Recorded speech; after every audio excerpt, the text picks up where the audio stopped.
Asit 1. Strangers Under the Same Sky. The universe, from the very beginning, consisted of an incredibly vast and deep silence, closed in upon itself. As humanity walked through this void with timid steps, minds are sometimes born like lanterns, illuminating not just their own path, but all the centuries to come. Today, we look at the story of Itwo, magnificent men separated by 7 long centuries, thousands of kilometers and massive deserts, fierce seas, and insurmountable land. On one side, Abu Rayhan al-Biruni, who filled his saddlebags with the parched winds of the 11th century and chased the scent of truth among dusty parchments in the magnificent libraries of Ghaznavid palaces. On the other, Isaac Newton, who unraveled the unknown chains of the universe under the shadow of an apple tree in the misty, rainy, and cold England of the 17th century. This is not merely a comparison of two geniuses, it is an epic narrative where the ancient, mystic, and spiritual side of the East blends with the sharp, cold, and uncompromising rationality of the West, like the dynamic brush strokes of an oil painting. Imagine it, on one side, Biruni, walking with calm steps upon the crimson sands of Khwarazm. He wears heavily embroidered clothing, holding a brass astrolabe that feels the pulse of the stars. On the other side, young and dynamic Newton in that narrow room at Woolsthorpe, where the candlelight flickers, refracting light through a prism and, in doing so, refracting his own soul into those colors. One is al-Ustad, the master, shining like a sun in the unique darkness of the Middle Ages. The other is the mathematical master of the modern world, the prince of natural philosophy. Act 2. Biruni, a giant in the street of wisdom. In the year 973, a child was born in the dangerous geography of Khwarazm. No one knew yet that centuries later he would be hailed as the greatest intellect of the world. Biruni was far beyond being a polymath. He was the last great analyzer who could perceive the universe as a grand whole without breaking it into pieces. 7 centuries before Newton, he was a genius who, as if he were a visionary who had seen the future, answered the question, if the earth is rotating, why are we not flung off into the surroundings? Because there is a hidden and magnificent force pulling everything toward the center. His science was sincere and heartfelt, for to Biruni there was little difference between calculating a number and understanding the sorrow in an orphan's tear. When he traveled to the interesting and exotic lands of India, he didn't just look at astronomical maps, he learned their languages, religions, ancient philosophies, and deepest feelings. For Biruni, science was an endeavor to read the magnificent signature God placed upon the universe and a commitment to that art. In an oil painting, we could draw Biruni like this, surrounded by hundreds of paper parchments scattered on the floor, an hourglass in his hand, and a curiosity as vast as the oceans in his eyes. The brushstrokes are warm, saffron yellow, a silent midnight blue, and the scorching, fierce red of the desert. He wrote mathematics like poetry, like a supreme value. Act 3. Newton, the cold and effective weapon of rationalism. In 1642, exactly 594 years after Biruni's death, the world met a new great scholar. But Newton's world was not as warm, crowded, or diverse as Biruni's. Newton thought of the universe as a massive, flawless, emotionless, and clockwork mechanism.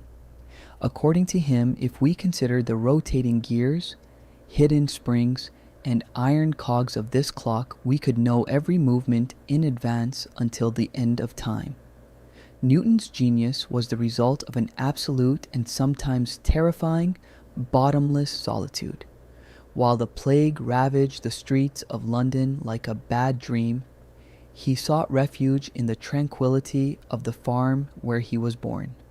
While everyone fled from death, he chased the laws of life and eternal motion. When he tied the fall of an apple to the earth and the orbit of the moon in the sky to the same mathematical thread, he was actually silently ending all the myths humanity had harbored until that day. Newton's canvas is very cold, Prussian blue, silvery grays, and sharp, glistening whites. When he split light into its colors through a prism, he wasn't just performing a physics experiment. He was opening the mysterious window of the universe that had existed until then. The rainbow was no longer a sign, but an optical condition refracted at specific angles. SCT 4. The War of Mathematics. The Function of the Soul. The paths of these two men intersected on an unknown plane beyond time. Mathematics. While Biruni was turning trigonometry from a mere branch of astronomy into a science of its own, he was unconsciously preparing an indestructible foundation for the differential calculus Newton would find centuries later.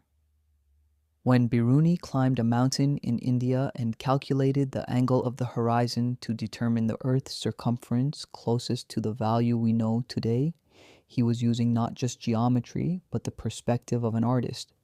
Newton, on the other hand, was writing the first and most massive constitution of the universe when he put the law of gravitation into writing. Imagine a scene: Biruni struggling with millions of data points amidst palace adventures, exiles, and bloody wars in the court of Mahmud of Ghazni, while Newton was intending to turn lead into gold and matter into meaning over alchemical furnaces in the silent corridors of Cambridge. Both were in pursuit of the same truth, but their methods were fundamentally different. Biruni observed nature with meticulousness and respect, like a lover. Newton questioned nature like a judge, insisting that it obey laws and confess. Aced 5. The betrayal and respect to light. Light was the greatest piece of data, the deepest desire for both.